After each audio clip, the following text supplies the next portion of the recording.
All right, everybody, this is going to be really fun.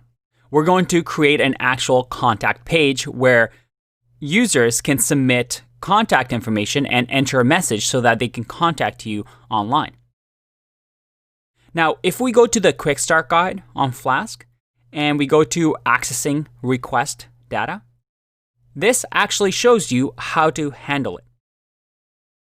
And right over here in the request object is the code for us to actually grab information from the browser. Now, there's even things like file uploads, so we can get people to load their files and actually send it to our server. But for now, let's just focus on this. I want to copy the code first, and then we're going to talk about what's happening. Let's go to our server.py. We have our basic routes right here, and let's add another one like this. Now, the only thing I care about right now is this part right here. I want to create a new route that I'll name for now submit form. And this is something that we'll actually have to create. It's going to have methods post and get. And again, this is just the default. Get means the browser wants us to send information. Post simply means that the browser wants us to save information. But we won't worry about that for now. We also want to define a function called submit form.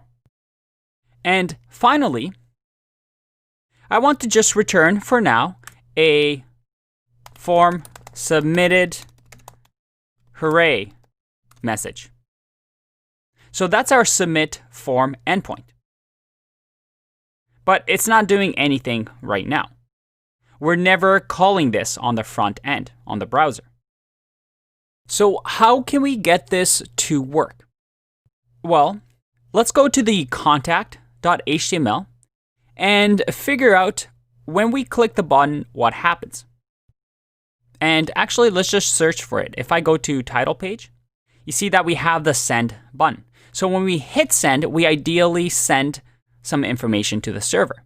So let's Command F and look for the send text.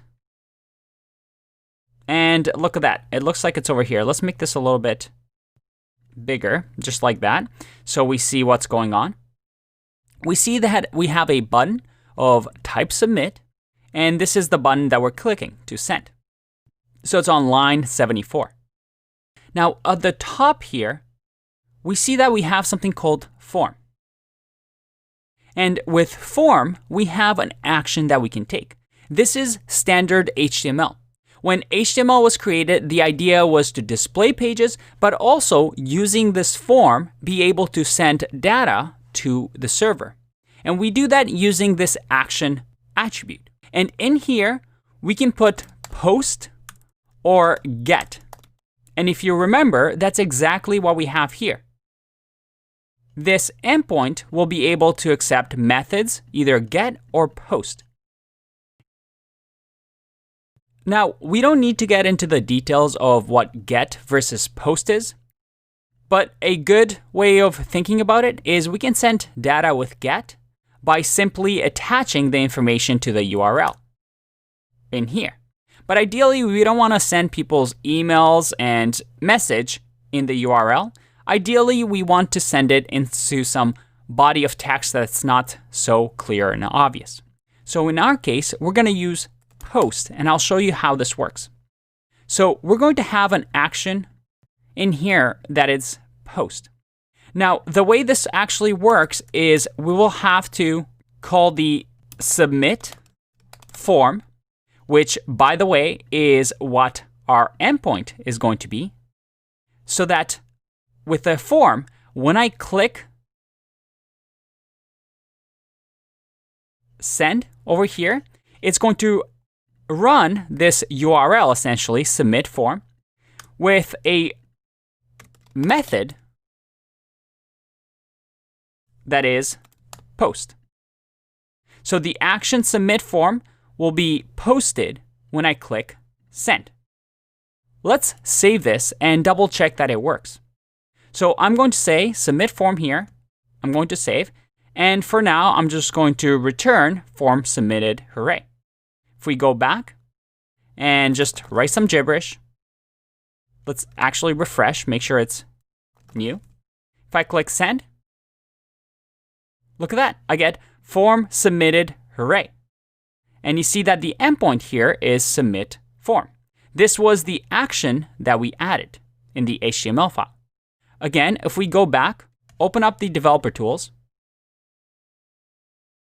go to network here. Let's make this a little smaller.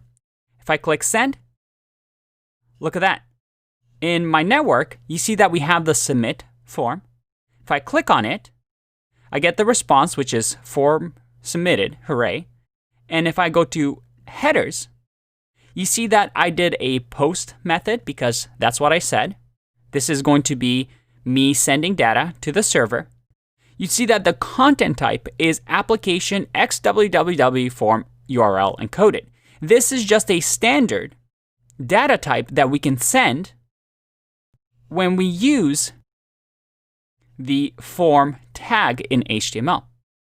But we don't need to worry about that because we now have access to the data that the user sends. So in the next video, we're going to try and capture the data that I sent to the server and actually read it with our Python code. I'll see you in the next one. Bye-bye.